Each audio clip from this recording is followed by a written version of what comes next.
Doubt ఉంది. హ్మ్. ఇంకో విషయం కూడా మీకు చెప్పనా అండి. ఇప్పుడు ఇండస్ట్రీలో ఒక చిన్న ఎగ్జాంపుల్ చెప్తాను. ఇప్పుడు మొన్న మొన్న ఫిలిం ఛాంబర్ వాళ్ళు పెద్ద మీటింగ్ పెట్టారు ఒకటి. హ్మ్. మీటింగ్ పెట్టి మేము కేర్ తీసుకుంటాం. ఇలాంటి ఇంతకుముందు చాలా జరిగాయి. మరి అప్పుడు మీటింగ్ ఎందుకు పెట్టలేదు? హ్మ్. ఇంత మీటింగ్‌లు పెట్టి అందరూ వచ్చి మాట్లాడేసారు కదా! స్ట్రాంగ్‌గా సో అండ్ సో మేము ఇలా తీసుకున్నాం, అలా తీసుకున్నాం అని మాట్లాడారు.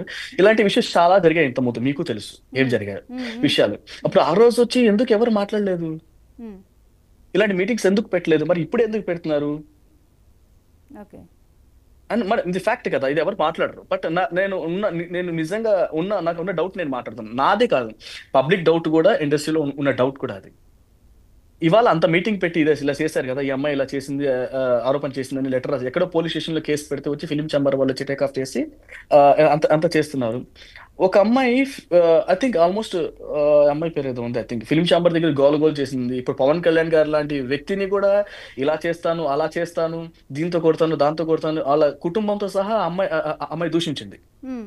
ఎలా అంటే అలా మాట్లాడింది. అమ్మాయికి జరిగిన ప్రాబ్లమ్ కూడా చెప్పుకుంది. ఆ ప్రాబ్లమ్‌కి ఎవరు రియాక్ట్ కాలేదు. పవన్ కళ్యాణ్ గారిది అంత పెద్ద మాట అన్న తర్వాత, అంత పెద్ద స్టార్ ఇండస్ట్రీలో అతను ఒక మాట అన్న తర్వాత ఏ రోజు ఫిల్మ్ ఛాంబర్ వచ్చి ఒక మీటింగ్ పెట్టలేదు. హ్మ్.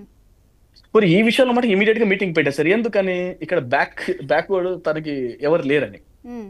ఓకే. అనిపిస్తుంది కదా! క్లియర్‌గా మీరు చెప్పండి. నేను హ్మ్. చెప్పిన దాంట్లో రాంగ్ ఏమన్నా అనిపిస్తుందా మీకేమైనా? హ్మ్. అలా అన్నమాట. నాకైతే అనిపించింది.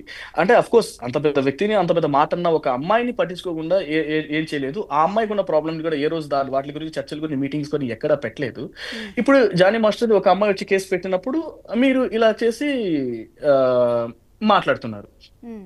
మరి ఇదంతా ఒక ఒక ఒక గేమ్ లాగా అనిపించట్లేదా మీకు? చెప్పండి. వివిధ రకాల సందేహాలు, భిన్నాభిప్రాయాలైతే వస్తూ ఉన్నాయండి. అలాగే సీనియర్ హ్మ్. డాన్స్ మాస్టర్లు కూడా కొంతమంది జానీ మాస్టర్‌కి పాజిటివ్‌గానే మాట్లాడుతున్నారు. ఇన్నాళ్ళు లేనిది ఈ మధ్య హ్మ్. కాలంలో వాళ్ళిద్దరి మధ్య డిస్టెన్స్ కూడా ఉంది. దూరంగానే ఉంటున్నారు. హ్మ్. ఇప్పుడేంటి దీని వెనక ఏదో జరుగుతుందన్నటువంటి ఒక కోణం వినిపిస్తోంది. బట్ ఒక అమ్మాయి ఏదైతే ఎలిగేషన్ చేసిందో దాన్ని బేస్ చేసుకొని ఇప్పుడు ఈ కేసు వెళ్తోంది. జానీ వెర్షన్ కూడా అనేదైతే క్లియర్‌గా బయటపడాల్సిన అవసరం ఉంది. జానీ వెర్షన్ హ్మ్. ఏంటి? ఏం జరిగింది? అనే దాని మీద కూడా విచారణ ఆ దిశగా కూడా కొనసాగాలి అన్నటువంటి వినిపిస్తూ ఉన్నాయి. బట్ ఇది ఇప్పుడు ఇప్పుడు 'రాజ్ తరుణ్‌ది' ఒక అమ్మాయిది కూడా ఈ మధ్య జరిగింది కదండీ అవును. సిట్యుయేషన్. హ్మ్. ఇప్పుడు ఆ రోజు కూడా జరిగిన విషయంలో 'రాజ్ తరుణ్' కన్నా బయటకొచ్చి మాట్లాడక పోయి ఉంటే డెఫినిట్‌గా 'రాజ్ తరుణ్‌ది' తప్పు అనుకునేవాళ్ళం మనందరం. హ్మ్. హ్మ్. 'రాజ్ తరుణ్' ఇమ్మీడియేట్‌గా బయటకొచ్చి మాట్లాడడం అనేది తనకి ప్లస్ అయింది. ఉన్న విషయం హ్మ్. చెప్పడం వల్ల. ఇక్కడ జానీ జరగడం గారు ఆ పని ఎందుకు చేయలేదంటారు? అదే తను చేసిన మెయిన్ తప్పు. తనకి ఎవరు గైడెన్స్ ఇస్తున్నారో, హ్మ్. ఆ అమ్మాయికి ఎవరు గైడ్ చేస్తున్నారో వాళ్ళు రాంగ్ గైడెన్స్ ఇస్తున్నారు. జానీకి ఎవరు గైడ్ చేస్తున్నారో వాళ్ళు రాంగ్ గైడెన్స్ ఇస్తున్నారు. హ్మ్. ఎందుకంటే జరిగినప్పుడు ఏందంటే he is a public figure. తన పర్సనల్‌గా ఎవరు తెలియని మనిషి ఏం కాదు. హ్మ్. తెలియని మనిషి ఉన్నప్పుడనే ఇలా జరిగింది so and so what matter తను ఎక్కడున్నా కూడా ఆఫ్‌కోర్స్ హైదరాబాద్‌లో లేకుండా బయట ఉన్నా కూడా చిన్న వీడియో పెట్టి రిలీజ్ చేయొచ్చు. హ్మ్. ఏ మీడియా ఛానెల్స్‌కి పంపినా గాని వాళ్ళు ప్లే చేస్తారు. అంటే ఇది జరిగిన విషయాన్ని. తను ఎందుకు అట్లా మాట్లాడకుండా సైలెంట్ కూర్చున్నారనేది మరి అది క్వెషన్ మార్క్. తను చేసిన మెయిన్ పెద్ద తప్పు అది. హ్మ్. తను వచ్చి మాట్లాడాల్సింది. ఓకే. ఇక చివరిగా ఆ! మరి అద్ మీరు జానీ మాస్టర్ విషయంలో ఏ విధంగా ఆయనతో వర్క్ చేశారు కాబట్టి ఏ విధంగా అండగా నిలవబోతున్నారు?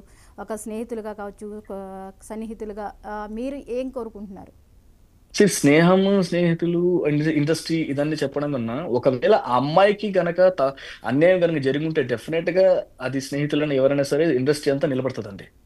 ఇండస్ట్రీ ఆ అమ్మాయి సైడ్ నిలబడుతుంది. హ్మ్. సపోజ్ లేదు ఆ అమ్మాయి తప్పు చేసిందని చెప్పినా గాని దానికి ఇండస్ట్రీ సపోజ్ ఎవరికి చేయాల్సిన న్యాయం వాళ్ళకి డెఫినిట్‌గా చేస్తుంది. ఇంకో విషయం నేను మీకు చెప్తున్నా చూడండి.